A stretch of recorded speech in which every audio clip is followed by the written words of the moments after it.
శనికేతువుల కలయిక పితృశాపం అలాగే పిశాచ యోగాన్ని తెలియచేస్తుందా? పూర్వజన్మ పాపకర్మల్ని చెబుతుందా? ఈ శనికేతువుల కలయిక వృత్తిలో తీవ్ర ఆటంకాలు, కుటుంబ కలహాలు, తీవ్రమైన అనారోగ్యము కలిగిస్తుందా? విదేశాల్లో సెటిల్ అవ్వడానికి ఈ కలయిక సహాయపడుతుందా? అలాగే ఎటువంటి జాగ్రత్తలు తీసుకోవడం ద్వారా, పరిహారాల ద్వారా ఈ కలయిక యొక్క దోషాలని పోగొట్టుకోవచ్చు. ఈ విధంగా శనికేతువుల కలయిక గురించి కొన్ని పాయింట్స్ని, అలాగే ముఖ్యమైనటువంటి ఫలితాల విషయంలో ఎలాంటి ఫలితాలని ఇస్తుంది, ఎలాంటి జాగ్రత్తలు తీసుకోవాలి అనే విషయాలు తెలియజేస్తాను.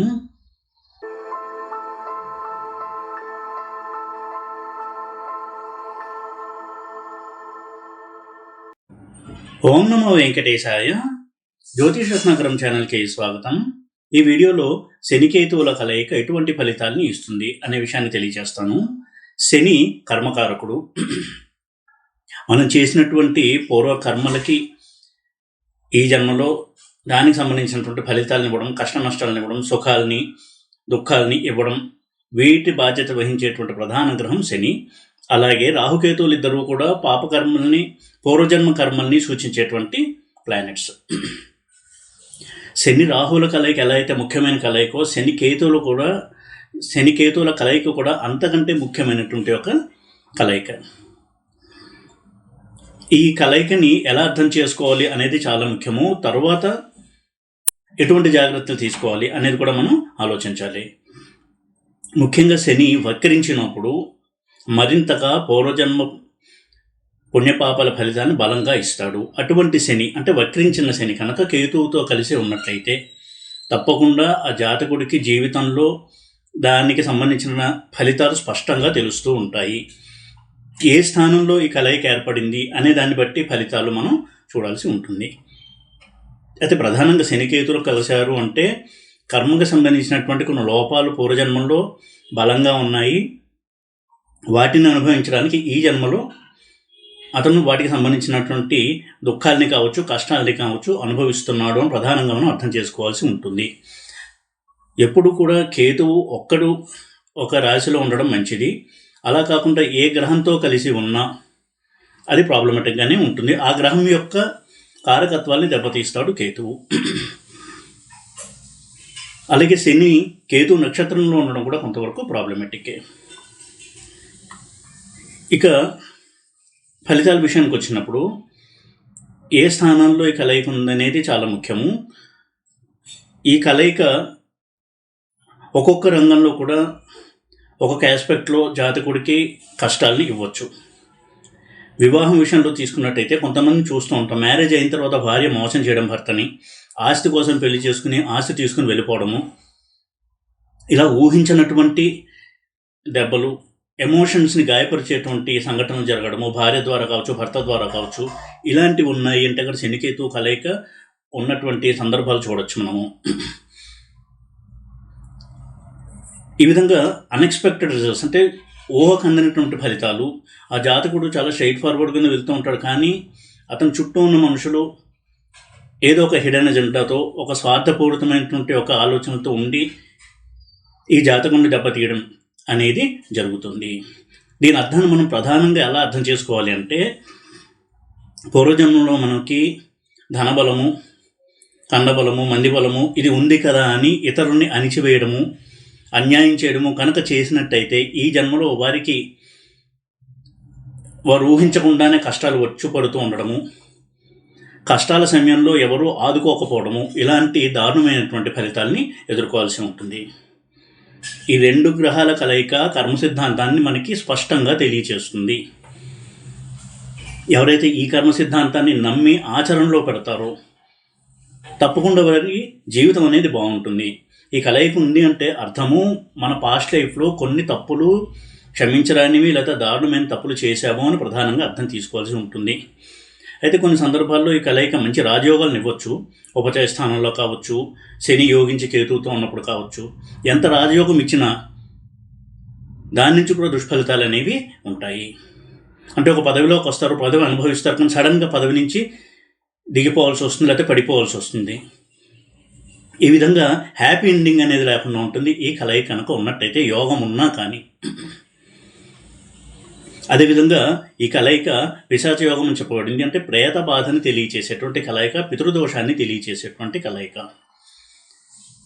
మన పూర్వీకులు ఎవరో అకాలంగా మరణించడము, యాక్సిడెంట్లో మరణించడము, ఎవరి చేతైనా హత్య చేయబడము, ఇలాంటివి జరిగినప్పుడు కూడా ఈ యోగం వలన ఆ ప్రేత బాధ అనేది అనుభవించడం జరుగుతూ ఉంటుంది. అందుకే అకాల మృత్యువు జరిగినప్పుడు దానికి సంబంధించినటువంటి శాంతి ప్రక్రియలు చేసుకోవడం చాలా చాలా మంచిది. అది వారి వంశంలో కొన్ని తరాల పాటు వెంటాడి వేధిస్తూ ఉంటుంది. వారి పిల్లల విషయంలో కావచ్చు, పిల్లలు సరిగ్గా చదువుకోకపోవడము, లేదా వేరే దేశం వాళ్ళని పెళ్లి చేసుకోవడము, కులాంతరం మతాంతర వివాహాలు చేసుకోవడము, ఇటువంటి కొన్ని సంఘటనలు జరిగి వీరు చాలా బాధపడే సందర్భాలు ఉండేటువంటి అవకాశాలు ఎక్కువ ఉంటాయి. కాబట్టి ఈ ప్రేత బాధకి, ఇటువంటి అకాల మరణం వల్ల వచ్చేటువంటి పిశాచ బాధకు కూడా కొంతవరకు శాంతి ప్రక్రియలు చేసుకోవడం మంచిది. వీటిని సూచిస్తుంది ఈ కలయిక. ఆ జాతకుడికి కూడా అకాల మరణం వచ్చేటువంటి అవకాశం ఉంది, ప్రతి వరకు ఉంటుందని చెప్పకూడదు. మారక కాంబినేషన్లో కనుక శనికేతులు కలిసి ఉంటే చాలా సడన్గా యాక్సిడెంట్ అయి చనిపోవడము, అన్ఎక్స్పెక్టెడ్ డెత్ అనేది ఉండే అవకాశం ఎక్కువగా ఉంటుంది. దానికి సంబంధించినటువంటి శాంతి ప్రక్రియలు చేసుకోవడం చాలా చాలా మంచిది. ఇక శనికేతువుల యొక్క కలయిక వల్ల మెంటాలిటీ ఎలా ఉంటుంది? ఉదాహరణకి శనికేతువు లగ్నంలో ఉన్నారు, అయితే చంద్రుడు కూడా శనికేతువులతో కలిసి ఉన్నాడు. ఇలా కనుక్కున్నట్టయితే జాతకుడి మెంటాలిటీ ఎలా ఉంటుంది అంటే చాలా ఎమోషనల్గా ఉంటాడు, డిస్టర్బ్డ్గా ఉంటాడు, చిన్న విషయానికి డిస్టర్బ్ అవ్వడం, ఇప్పుడు నెగిటివ్ థింకింగ్, తన గురించి తాను ఎక్కువగా నెగిటివ్గా అనుకుంటూ ఉండడము, అవతల వారిలో కూడా నెగిటివిటీని ఎక్కువ చూస్తూ ఉండడము, అసంతృప్తితో ఉండడము, ఎప్పుడు ఏ పని చేయాలన్నా చొరవలేకపోవడము, ఎదుటివారు ఏదైనా మంచి పని చేస్తుంటే దాన్ని విమర్శిస్తూ ఉండడము, ఇటువంటి ఒక నెగిటివ్ టెండెన్సీ ఎక్కువగా ఉండేటువంటి అవకాశం ఉంది. కేవలం ఆధ్యాత్మికపరమైనటువంటి కాంబినేషన్ ఉన్నప్పుడు మాత్రమే ఇది వైరాగ్యము, ఇటువంటి చాలా అద్భుతమైనటువంటి రిజల్ట్స్ని ఇస్తుంది ఈ శనికేతువుల కలయిక. స్పిరిచువల్ కాంబినేషన్లో కనుక ఉన్నట్టయితే చాలా మంచి ఆధ్యాత్మిక చింతన, వైరాగ్య సాధన, స్వచ్ఛమైన మనసు, ఇవన్నీ కూడా ఇస్తుంది. గురుదృష్టి కేతువు మీద ఉండడం చాలా మంచిది. గురువు వీరిద్దరితో కలిసి ఉండే కంటే గురుదృష్టి శనికేతువులు మీద ఉండడము, వారిద్దరూ కలిసినప్పుడు వారి మీద గురు దృష్టి ఉండడం చాలా చాలా మంచిది. అది పాజిటివిటీని తీసుకొస్తుంది, నెగిటివిటీని చాలా మటుకు తగ్గిస్తుంది. అయితే ఆ గురువు కూడా పాపి చూస్తున్నప్పుడు ప్రాబ్లమ్స్ తప్పవు. వక్రించిన గురువు చూడడం కూడా కొంత ప్రాబ్లమేటిక్కే. అలాగే శని వక్రించి ఉన్న, రవితో కలిసి అస్తంగతం చెందిన కేతువుతో ఉన్న, ఇలాంటి సందర్భాల్లో చాలా ప్రాబ్లమ్స్ని ఇస్తాడు. అలాగే ఈ కలయిక కొన్ని గ్రహాలతో తీవ్రమైనటువంటి సమస్యలు ఇస్తుంది. శనికేతువులు రవితో కలిసిన, చంద్రుడితో కలిసిన, కుజుడితో కలిసిన తీవ్రమైనటువంటి ఫలితాలు అనేవి ఉంటాయి. ఇక మ్యారేజ్ విషయానికి వచ్చినట్టయితే, మ్యారేజ్ సంబంధించిన స్థానాల్లో కనుక ఇక ఈ కాంబినేషన్ ఉన్నట్టయితే డిస్టర్బ్డ్ మ్యారీడ్ లైఫ్, తన పార్ట్నర్ జీవిత భాగస్వామి మోసం చేయడము, దానివల్ల తీవ్రమైన మనోవేదనకు గురవ్వడము, వారి మ్యారేజ్లో ఎప్పుడు కాన్స్టెంట్ స్ట్రగుల్స్, ఘర్షణ, ఇవన్నీ చోటు చేసుకోవడము, ఇలాంటి ఫలితాలు అనేవి ఎక్కువగా ఉంటాయి. అలాగే లవ్ ఫెయిల్యూర్స్ అనేవి ఎక్కువగా జరుగుతూ ఉండడము, లవర్ తనని చీట్ చేసేసి వెళ్ళిపోవడము, వారు ఆశించిన ప్రేమ ఎప్పుడూ వారికి దక్కకుండా నైరాశ్యంలో ఉండిపోవడము, ఇలాంటి సంఘటనలు ఎక్కువగా జరుగుతాయి. ఎమోషనల్ డిస్టర్బెన్సెస్, ఎమోషనల్ టర్మాయిల్, అంటే ఎమోషనల్గా చాలా చాలా ఉద్వేగాలు వారిని బాధ పెడుతూ ఉంటాయి. సంతానపరమైన కాంబినేషన్లో కనుక ఉన్నట్టయితే శనికేతువులు సంతానం లేకపోవడము, మిస్క్యారేజెస్ ఎక్కువ అవుతూ ఉండడం, స్త్రీల విషయంలో పిల్లల యొక్క బిహేవియర్ వీరికి చాలా మనస్తాపాన్ని కలిగిస్తూ ఉండడము, ఇలాంటి వాటికి అవకాశం ఎక్కువగా ఉంటుంది. హెల్త్కి సంబంధించిన కాంబినేషన్లో కనుక ఉన్నట్టయితే శనికేతువులు తీవ్రమైన health issues, long running diseases అంటాం, క్రానిక్ డిసీజెస్, క్యాన్సర్ వంటి వ్యాధులు, డయాగ్నోసిస్ చేయడం కూడా కష్టంగా ఉండేటువంటి వ్యాధులు, ఇలాంటి వాటి వల్ల ఎక్కువగా బాధపడుతూ ఉంటారు. కేతు ఉన్నాడు అంటే అది తీవ్రమైనటువంటి అనారోగ్య సమస్య అయ్యి దానికి డయాగ్నోస్ చేయడం కష్టమవుతుంది, ట్రీట్మెంట్ కూడా కష్టమయ్యి చాలా టైం తీసుకున్న తర్వాత ట్రీట్మెంట్ అనేది దొరకడము, ఆ ట్రీట్మెంట్ తీసుకుంటూ ఉన్నంతకాలం అది కంట్రోల్లో ఉండడం, ఇటువంటి సిచ్యువేషన్లో ఉంటారు, పూర్తిగా వ్యాధి నయం అవ్వకుండా. అలాగే లీగల్ పరమైనటువంటి కాంబినేషన్లు ఉంటే చట్టపరమైనటువంటి చిక్కులు, ఆస్తి అన్యాక్రాంతం అవ్వడము, తన ఆస్తి కూడా తనకి రాకుండా తన దాయాదులు కావచ్చు ఇతరులు దాన్ని స్వాధీనం చేసుకోవడము, ఇలాంటి సంఘటనలు ఎక్కువగా జరుగుతూ ఉంటాయి. కెరియర్లో అబ్స్టకల్స్, ఆటంకాలు, అనుకున్న స్థాయిలో కెరియర్లో ఎదగలేకపోవడము, తన కొలీగ్స్తో తన సుపీరియర్స్తో ఎప్పుడూ కూడా ఒక ఘర్షణ, తనని అర్థం చేసుకోకపోవడం వారు, దానివల్ల గ్రూప్ పాలిటిక్స్కి వెళ్ళయి కెరియర్లో ఎదగకుండా ఉండిపోవడము, స్లోగా ఎదగడము, ఇలాంటి ప్రాబ్లమ్స్ అనేవి ఉంటాయి. అయితే ఫారిన్లో సెటిల్ అవ్వడానికి ఈ కాంబినేషన్ మంచిది.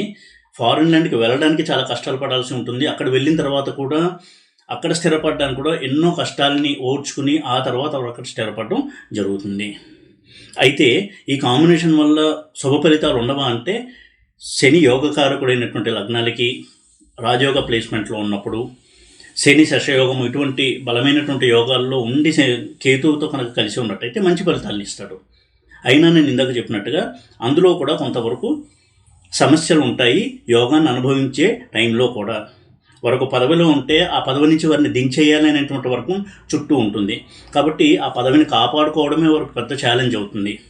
రాజకీయాల్లో ఉన్నటువంటి వారికి ఇవి చాలా మనం కామన్గా చూస్తూ ఉంటాం. ఇటువంటి సమస్యలతో వారి యోగాన్ని కూడా ఫుల్ ఫ్లెడ్జ్డ్గా అనుభవించలేరు. ఇప్పుడు కూడా ఆ పదవిని, ఆ స్టేటస్ని కాపాడుకోవాలి అనే దాని మీద వారి యొక్క కాన్సన్ట్రేషను, శక్తియుక్తులు ఎక్కువ ఖర్చు చేయాల్సి వస్తుంది. కాబట్టి మనశ్శాంతి అనేది తక్కువగా ఉంటుంది. ఈ కలయిక మనకి ఏం నేర్పిస్తుంది అంటే, మనం చేసిన పూర్వకర్మలు ఎలాంటివి, కాబట్టి వాటిని ఈ జన్మలో చెయ్యొద్దు అని చెప్పడమే ఈ కలయిక యొక్క ముఖ్య ఉద్దేశము. ఒక్కొక్క రాశిలో ఈ కలయిక ఒక్కో రకమైనటువంటి ఫలితాలని ఇస్తుంది. లగ్నంలో కనుక్కున్నట్టయితే యాంగ్జైటీ, డిప్రెషన్, మూడ్ స్వింగ్స్, స్థిరమైనటువంటి ఆలోచన లేకపోవడము, డిప్రెషను, ఏదైనా పని చేయాలంటే వెనకడుగు వేస్తూ ఉండడము, చొరవ లేకపోవడము, ఇటువంటివి ఉండేటువంటి అవకాశం ఉంటుంది. బద్ధకం ఎక్కువ ఉంటుంది. సెకండ్ హౌస్లో కనుక్కున్నట్టయితే కుటుంబ కలహాలు, ఆస్తి అన్యాక్రాంతం అవ్వడము, ఫ్యామిలీ ప్రాపర్టీ గురించి ఎక్కువగా పోరాడాల్సి రావడము, తన మాటలతో సమస్యను కొని తెచ్చుకోవడము, యాక్సిడెంట్స్ గురవుతూ ఉండడం తరచు, ఇలాంటి సమస్యలు ఉంటాయి. థర్డ్ హౌస్లో కనుక్కున్నట్టయితే అన్నదమ్ములతో విభేదాలు, చేస్తున్న వృత్తి వ్యాపారాల్లో పోటీ, అలాగే అనారోగ్యకరమైన పోటీ, తనని దెబ్బతీయాలనేటువంటి వ్యక్తులు చుట్టూ ఉండడము, ఇలాంటి వాతావరణం ఉంటుంది. ఎప్పుడు తన చుట్టుపక్కల ఉన్న వారితో, కొలీగ్స్తో ఎప్పుడు సమస్యలు అనేవి ఉంటూ ఉంటాయి. ఫోర్త్ హౌస్లో కనుక్కున్నట్టయితే చిన్నప్పటి నుంచి చాలా కష్టపడాల్సి రావడము, చిన్నతనంలోనే పెద్ద పెద్ద బాధ్యతలు మోయాల్సి రావడము, లేదా ఇంటికి దూరంగా వెళ్ళి ఉండి అక్కడ చదువుకోవాల్సి రావడము, చిన్నతనం చాలా కష్టప్రాయంగా గడుస్తూ ఉంటుంది. ఇంటికి దూరంగా ఉండాల్సి రావడము, చిన్నప్పుడే తల్లిదండ్రులకు దూరం అవ్వడము, ఇలాంటి కష్టాలు ఉండే అవకాశం ఉంటుంది. ఫిఫ్త్ హౌస్లో కనుక్కున్నట్టయితే సంతాన సమస్యలు, ఎడ్యుకేషన్లో బ్రేక్స్, లవ్ ఫెయిల్యూర్స్, ఇలాంటివి ఉండే అవకాశం ఎక్కువగా ఉంటుంది. అలాగే మంత్ర సాధనకి చాలా మంచి కాంబినేషన్ ఫిఫ్త్ హౌస్లో. సిక్స్త్ హౌస్లో కనుక్కున్నట్టయితే chronic diseases, long running diseases, దీనివల్ల సమస్యలు, అలాగే అప్పుల బాధతో సతమతమవుతూ ఉండడము, ఇలాంటి సమస్యలు ఉండే అవకాశం ఉంటుంది. సెవెంత్ హౌస్లో కనుక్కున్నట్టయితే వైవాహిక సమస్యలు, భార్యాభర్తల మధ్య అన్యోన్యత తక్కువ ఉండడము, చిన్న మాట కూడా ఎక్కువగా ఘర్షణ, వివాదాలు, ఇటువంటి వాతావరణం అనేది ఉంటుంది. ఎయిత్ హౌస్లో కనుక్కున్నట్టయితే ఆస్తి తగాదాలు, ఊహించని యాక్సిడెంట్స్, ప్రమాదాలు, ఊహించని కష్టాలు, జీవితంలో దారుణమైన దెబ్బలు తినడము, ఇలాంటి అనుభవాలు ఉండే అవకాశం ఉంటుంది. నైన్త్ హౌస్లో కనుక్కున్నట్టయితే తండ్రితో విభేదాలు, అయితే చిన్నప్పుడే తండ్రికి దూరం అవ్వడము, తండ్రి యొక్క సపోర్ట్ లేకపోవడము, ఇలాంటి కొంత డిసప్పాయింటింగ్ రిజల్ట్స్ ఉంటాయి. కానీ ఆధ్యాత్మిక సాధనకి మంచిది. భక్తి కలిగి ఉంటారు, దైవభక్తి, అలాగే తీర్థయాత్రలు, వీటి ద్వారా వారి యొక్క దైవ బలాన్ని పెంచుకుంటూ ఉంటారు. 10th హౌస్లో కనుక్కున్నట్టయితే కెరియర్లో ప్రాబ్లమ్స్, కెరియర్లో ఎప్పుడు కూడా ఎదుగుదలకి చాలా శ్రమ పడాల్సి వస్తుంది, పోటీ ఎక్కువ ఉంటుంది, అలాగే తనని కిందకి లాగానే వర్గం మధ్యలో ఉండాల్సి వస్తుంది. 11th హౌస్లో కనుక్కున్నట్టయితే ఇది వృత్తి వ్యాపారాల్లో ఎదుగుదలకి, విస్తరించడానికి మంచిది. కానీ అందులో కూడా తన ప్రత్యర్థుల నుంచి ఎక్కువగా పోటీ అనేది ఉంటుంది. రాజకీయ నాయకులకి తన చుట్టూ తన శత్రువులు ఉండడము, తెలియకుండా వారే వీరికి హాని కలిగిస్తూ ఉండడం, ఇటువంటి వాతావరణం అనేది ఉంటుంది. 12th హౌస్లో కనుక ఈ కలయిక ఉన్నట్టయితే వైరాగ్య సాధనకి చాలా మంచిది, ఆధ్యాత్మిక ప్రగతికి మంచిది. కానీ అనారోగ్య సమస్యలు, ధన నష్టము, ఊహించని ధన నష్టము, తను ఎవరి కోసం అయితే ధనం ఖర్చు పెడతారో వాళ్ళ నుంచి కనీసం కృతజ్ఞత కూడా లేకపోవడము, హాస్పిటల్ ఖర్చులు ఎక్కువగా ఉండడము, ప్రయాణాలకు ఎక్కువ ఖర్చు చేయడము, విదేశాల్లో సెటిల్ అవ్వడానికి చాలా శ్రమ పడాల్సి రావడము, ఇలాంటి రిజల్ట్స్ అనేవి ఉంటాయి. అయితే వీటి నుంచి మనం ఎలాగ ఒక ఉపశమనాన్ని పొందాలి అని కనుక చూసినట్టయితే ఎప్పుడు కూడా పితృదోష నివారణ పూజ అనేది చేయించుకుంటూ ఉండాలి రెగ్యులర్గా. ఒకసారి చేస్తే పోయేది కాదు పితృదోషము. అలాగే కొంత చారిటీ అనేది అలవాటు చేసుకోవడము, కష్టంలో ఉన్నవారిని ఆదుకోవడము, తను చేసే వృత్తిలో కావచ్చు, వ్యాపారంలో కావచ్చు సిన్సియర్గా చేయడము, తను జాబ్ చేస్తున్నట్టయితే తనకి రివార్డ్ వచ్చినా లేకపోయినా, గుర్తింపు వచ్చినా లేకపోయినా సిన్సియర్గా హార్డ్ వర్క్ చేయడం అనేది చాలా చాలా మంచిది. ఎందుకంటే అలా చేసినప్పుడు మాత్రమే శని మన యొక్క ఆ హార్డ్ వర్క్ని గుర్తించి, మన యొక్క మనస్తత్వాన్ని, యాటిట్యూడ్ని గుర్తించి మనల్ని బ్లెస్ చేస్తాడు. మన కర్మ ఆ విధంగా క్షయమవుతుంది, మన పాపకర్మ. ఈ విధంగా శనికేతుల కలయిక అనుకున్నట్టయితే కొంత జాగ్రత్తలు తీసుకుంటూ మనని మనం పాజిటివ్గా చేసుకుంటూ ఉన్నట్టయితే వీలైనంత వరకు మంచి ఫలితాలనే పొందగలము ఈ కలయిక వల్ల. ముఖ్యంగా శని మహాదశ, కేతు మహాదశ నడుస్తున్నప్పుడు వీటి యొక్క ఫలితాలను పూర్తి స్థాయిలో జాతకుడు అనుభవిస్తాడు. ఈ వీడియో కనుక మీకు నచ్చినట్టయితే లైక్ చేసి, షేర్ చేసి, సబ్స్క్రైబ్ చేయండి. ఓం నమో వెంకటేశాయ.